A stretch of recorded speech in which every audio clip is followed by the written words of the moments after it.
Pugitang adobo is ready to serve. Let's eat! Nagluto nga po ako ng pugitang adobo na napakasarap at ang lambot niya. Ayan. Nagpakulo nga po ako dyan ng tubig at pinakuluan ko siya ng 10 minutes.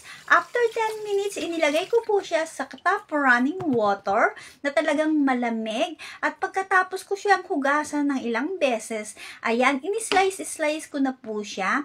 At pero, inisip ko na mas masarap siyang gupit-gupitin, lalo na ang kanyang mga tentacles. Natutuwa nga po ako habang ginugupit ko siya, talaga naman ang lalaki. Tuloy nag-come out tuloy sa aking isipan na pwede ko rin siyang gawing sashimi. Basta, ini-slice ko siya ng manipis. At dahil nga po ang una kong naisip ay adobo, ia-adobo po natin ang kalahati. Ayan, talaga nga naman. Ang 2 tentacles nga po niyan, sa isip ko, pang sa akin is solved na. Kaya ayan, so kalahati po niyan, aadobohin natin.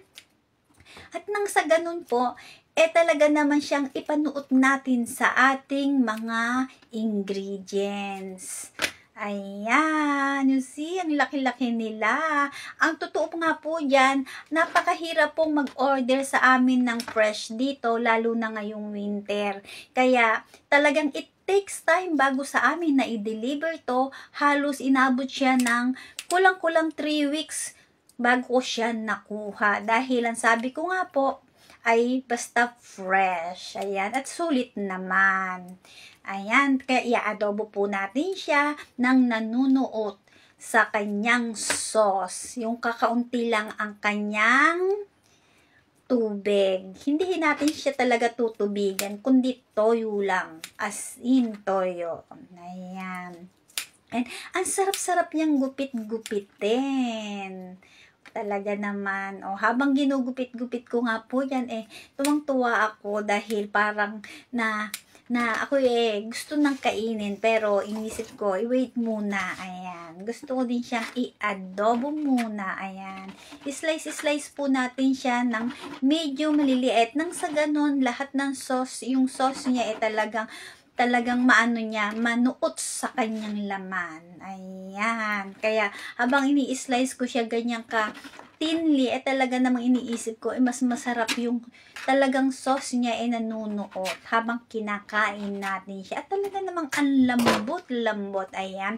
Nagdayak na rin po tayo dyan ng ating pang-adobo na sibuyas na puti. Ayan.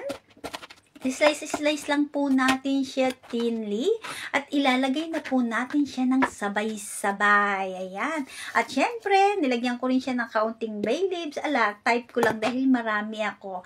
At dahil nga po, wala po akong garlic na press, kaya powder na lang, syempre, pepper. At nilagyan ko din po yan ng chili flakes, pero hindi ko na inaipakita.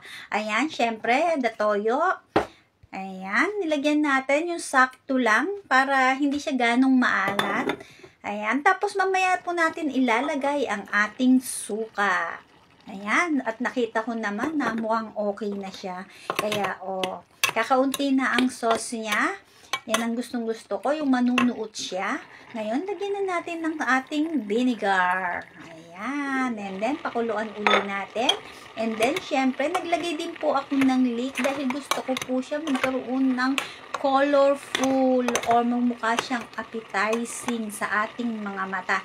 Yun lang po. Thank you for watching.